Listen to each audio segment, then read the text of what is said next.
Ọlọ́run ọ̀gá ògo, Ọlọ́run ìyè, a dúpẹ́ fún ìpè tí ẹ pè wá, a dúpẹ́ fún ẹ̀kọ́ tí ẹ ń kọ́ wa tí a bá ti wá síwájú yín, kí ọ̀rọ̀ yín kó lè jágara ní ọkàn wa, ká lè pa á mọ́, ká sì jẹ́ olùṣe ọ̀rọ̀ yẹn.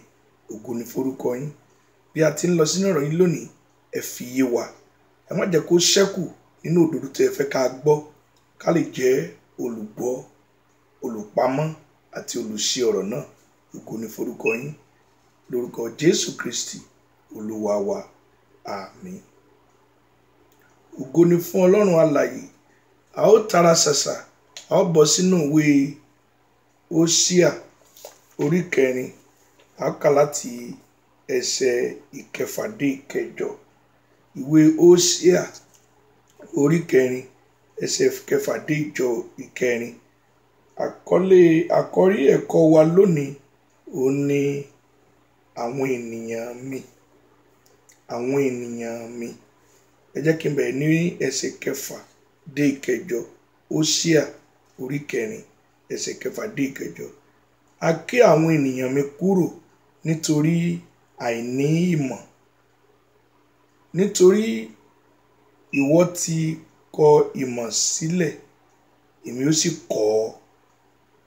Tí ìwọ kì yóò ṣe àlùfáà mi mọ́, níwọ̀n bí ìwọ ti gbàgbé òfin mi, òfin Ọlọ́run rẹ, èmi pẹ̀lú ó gbàgbé àwọn ọmọ rẹ. Bí a ti mú wọn pọ̀ sí tó, bẹ́ẹ̀ náà ni wọn ó sì dẹ́ṣẹ̀ sí mi tó. Nítorí náà èmi ó yí ògo wọn padà sí ìtìjú. Wọ́n jẹ ẹ̀ṣẹ̀ àwọn ènìyàn mi, wọ́n sì gbé ọkàn wọn sí àìṣedéédé wọn.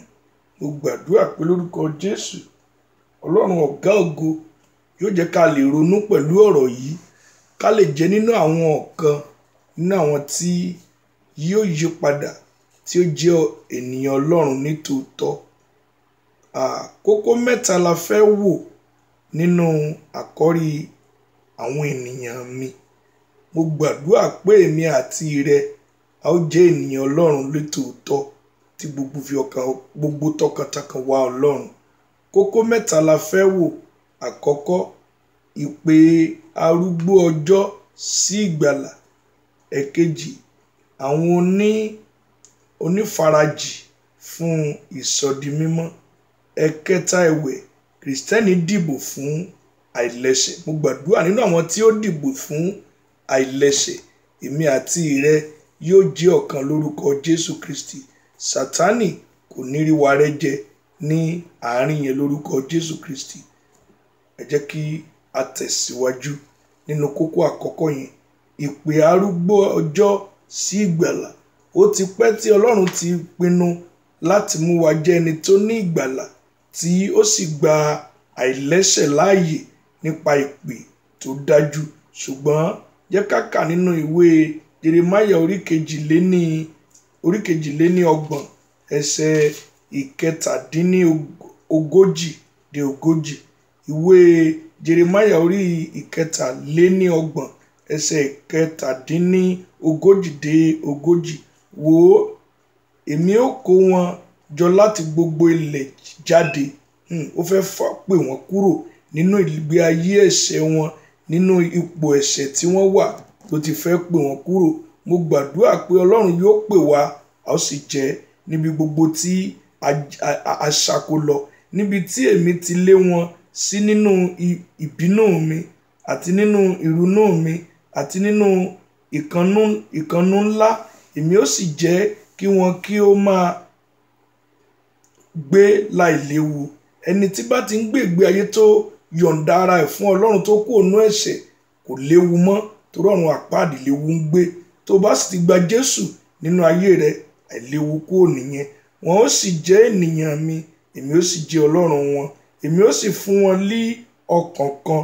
À ń sọ nípa ọkàn tó dọ́gba pẹ̀lú òfin àti àṣẹ Ọlọ́run, tí kì í tako oore ọ̀fẹ́ Ọlọ́run mọ́, àti ọ̀nà kan, ọ̀nà ìyè sí ìyè ànípẹ̀kun, tí ṣe Jésù Kristi. mo gbàdúrà pé o ní ṣí ọ̀nà yìí, ọ̀nà ìwà mọ́ la ó máa pe aláìmọ̀kan kò ní bẹ̀bẹ̀, kí wọn kí ó lè bẹ̀rù mi lọ́jọ́ gbogbo bí fún rere wọn àti àwọn ọmọ wọn lẹ́yìn wọn. Ẹsẹ̀ 40 tá ó dá dúró náà. Èmi ó sì bá wọn dá májẹ̀mú ayérayé. Májẹ̀mú ayérayé náà ni èyí tó ní òpin ní ìyè àìnípẹ̀kun tí kì í sọnù mọ́. Jésù ni òun ni ó jẹ́ àtẹ̀gùn sí májẹ̀mú ayérayé. Tó o bá gba Jésù, o kò lè ní májẹ̀mú ayérayé pé èmi kì yóò padà lẹ́yìn wọn láti ṣe wọ́n ní rere. Èmi ó sì fi ìbẹ̀rù mi sí ọkàn wọn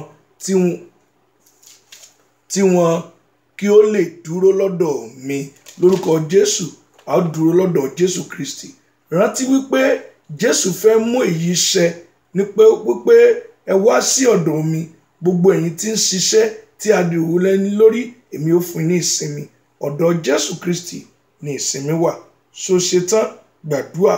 Olúwa, inú ipò tí mo wà, ipò àìpé àti àìmọ́ yìí, mo gbàdúrà pé Olúwa ẹ ṣàánú fún mi nínú àwọn tí ó fẹ́ bá yín jọba, tí ó ní májẹ̀mú ní ìyè àìnípẹ̀kun, tí a kọ orúkọ sínú wàhálà Ọlọ́run tí ó sì bá Kristi pé, tí kò sì ní gbé ìgbé ayé ìdójútì tí láé lọ́run àpáàdì. Mo yọ̀ǹda, mo jẹ́wọ́ ẹ̀ṣẹ̀ mi, ẹ gbà mí, ẹ wẹ̀ mí nù, ẹ kọ orúkọ mi sínú ìwé yín. Jẹ́ ká lọ sí kókó kejì láì fi àkókò ṣòfò. Àwọn onífarajì fún ìsọdimímọ́. Jẹ́ ká ka Jeremáyà yẹn orí 29. A ó ka ẹsẹ̀ 13.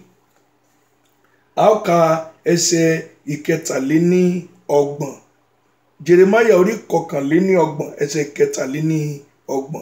Wọn kì yóò sì kọ́ni mọ́ ẹnikẹ́ni kejì rẹ̀ àti ẹ̀gbọ́n àbúrò rẹ̀ pé mọ Olúwa, nítorí pé gbogbo wọn ni yóò mọ̀ mí, láti ẹni kékeré wọn dé ẹni ńlá wọn, li Olúwa wí, nítorí èmi ó darí àìṣedéédé wọn jì, èmi kì yóò sì rántí ẹ̀ṣẹ̀ wọn mọ́. Bí Ọlọ́run bá ti pè wá tó sì ti dúró pẹ̀lú wa, ó ti sọ fún wa, ó ti fi hàn wá, ó sì fi yé wa wípé òun yóò darí àìṣedéédé jì, kò sì ní rántí rẹ̀ mọ́. Jẹ́ ká wo ohun tí Bíbélì sọ fún wa láti rí pé ìsọdimímọ́ Ọlọ́run ó yè, ó rí bẹ́ẹ̀, kò ṣe ohun tó lè tà sí tí a bá gba Jésù lówó àtolùgbàlà wa ní tòótọ́. Nínú ìwé Tẹsalóníkà kínní, Bíbélì rẹ pẹ̀lú mi, orí 4. Jọ̀wọ́ jẹ́ ká jọ tara ṣàṣàká Tẹsalóníkà kínní orí 4. Màá kà láti ẹsẹ̀ 3 dé 7 kó lè yé wa dáadáa. Tẹsalóníkà, Bíbélì rẹ jọ̀wọ́, ọ̀gá ògo yóò fi ọ̀rọ̀ yẹn yé wa dáadáa lórúkọ Jésù Kristi. Tẹsalóníkà 4, 3 dé 7.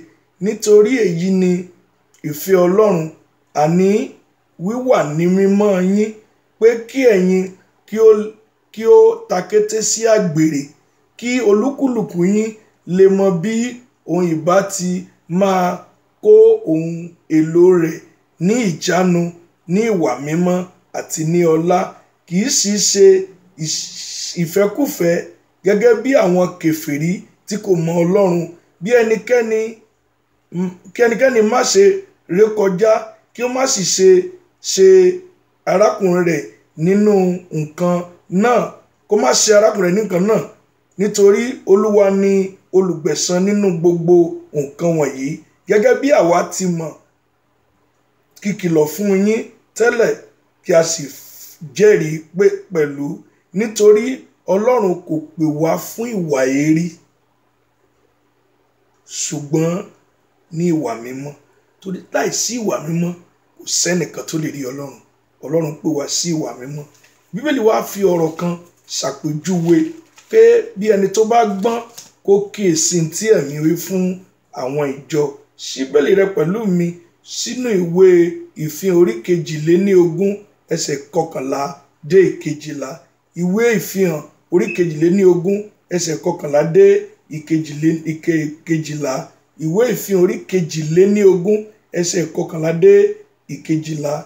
Ó wí pé ẹni tí ń ṣe aláìṣòótọ́ kí ó máa ṣe aláìṣòótọ́ nìṣó, ẹni tí ń ṣe ẹlẹ́gbin kí ó máa ṣe ẹlẹ́gbin nìṣó, ẹni tí ń ṣe olódodo kí ó máa ṣe olódodo nìṣó, àti ẹni tí ń ṣe mímọ́ kí ó máa jẹ́ mímọ́ nìṣó.